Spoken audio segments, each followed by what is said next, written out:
კრემლი პუტინს ჩასარეცხად ან მოსაკლავად რომ ამზადებს, ეს კიდევ ერთხელ დადასტურდა დღეს, როცა სახელმწიფო სოციოლოგიური კვლევის ცენტრმა, ლევადა ცენტრმა გამოაქვეყნა მონაცემები, რომელთაც პუტინის რეიტინგის დაცემა დაადასტურა შაშადელთან შედარებით ანალოგიურ მონაკვეთში 13%-ის შემცირდა პუტინის რეიტინგი. მე არაერთხელ მითქვია ანალოგიური შედეგების შესახებ, რომელსაც აქვეყნებს მეორე სახელმწიფო სოციოლოგიური კვლევის ცენტრი ციომი.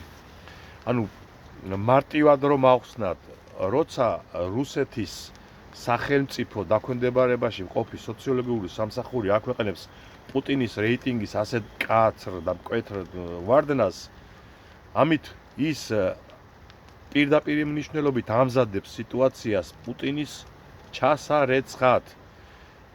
იმიტომ რომ ყოველ კვირა იმის მტკიცება, რომ პუტინის რეიტინგი ეცემა სახელმწიფო კომპანიის მხრიდან, ეს არის მიზანმიმართული კამპანია. და მხოლოდ ამის დასკვნა შეიძლება აქედან, რომ პუტინს ამზადებენ ჩასარეცხად.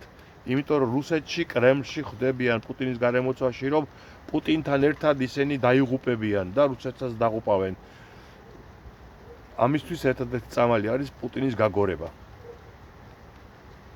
და ამას აკეთებს სოციოლოგიური კვლევის სამსახური, რომელიც ამზადებს მოსახლეობას, რომ პუტინი ისეთი დიდი ბელადი ვეღარ არის, როგორც ადრე იყო. რომ დაღუპა რუსეთი პუტინმა. აი ეს არის ამ ყველაფრის ალიაბალია. და კიდევ ერთხელ დიდი სიამოვნებით და გულისფანცხალით დაველოდებით, როდის ნახავენ შუბლგახვრეტილ ან თავში საფეფლე ჩარტყმულ პუტინს კრემლის ბუნკერში. ძალიან კარგი.